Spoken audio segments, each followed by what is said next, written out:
I never went to work drunk. I was never on the air drunk. But in all my spare time, I drank. And with a nighttime news schedule, it was pretty conducive to getting pretty screwed up at night and then sleeping till noon the next day and then going to work and being sober, and you were okay. That's great for a functional alcoholic. Yeah, exactly. That's perfect. So for years and years and years, I relied on alcohol to forget about the day, to numb my feelings. I always had, believe it or not, even though I was on TV and everything, I always had great insecurities. I felt insecure about I wasn't good enough. I didn't look good enough. And yet you're going on TV Well, but TV preys on that. You have consultants who come in and say, I don't like the way you arch your eyebrows, or your wardrobe looks like crap. You got to do this.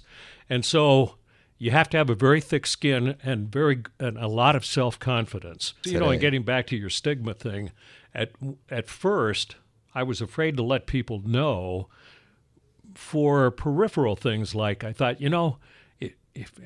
if I tell the people at Channel 4 I'm a recovering alcoholic and then I phone in sick one day and I'm legitimately sick, the first thought's going to be, he relapsed, he's drunk. And I'm way past that now. I understand that. You can judge me for what I am. I'm no better, no worse because I'm a recovering alcoholic. It was a disease. It is a disease that I'll always have, and I can choose to deal with it however I want to. Service is a big thing to me. Service and staying busy, because then I don't get into my own head and begin to feel sorry for myself. Service is critical. I almost I can even, with my ego, twist service in an ego way of I do it for myself. I got almost a self. I'm going to do service for me because I know what I get from it. Right. It's like karma points. I feel it. See, and I've said that before. I said, people will say, well, that's great that you're chairing those 2 meetings down by the homeless shelter every week. And I'll say, well, yes and no, because even though it seems like I'm being unselfish, I'm being very selfish because it helps me.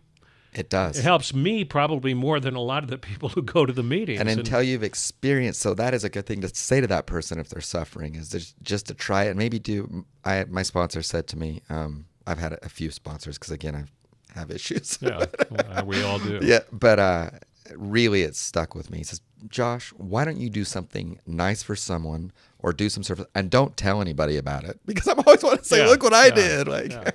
So the pushback I see with this type of thing with AA is that if we're pushing, because we're not promoting, and so I look at more as attraction, right? We're saying what works for us, and hopefully people are attracted to that. Even though we speak of AA, we're not promoting it. It could because there's a fine line, because I get that the anonymity is there to protect the program, but at the same time, I do, obviously, we're doing this. I think there's extreme value in discussing it in a forum, because I know that when I was really struggling, had I logged on and seen a couple guys, saw you talking about it, I would have thought, and at least would have made me think a little bit about it and look more towards the solution. And by no means, I know lots of people who have gotten sober that had nothing to do with AA, and it just happened to help me. Me too. I've asked a couple people from AA to come in and speak, and a couple have said no, a couple have said yes, and I just look forward to, because if you go out tomorrow, it's not a reflection on AA, it's a reflection on Randal. Yeah. And AA has helped me tremendously. So did Recovery Works at Uni.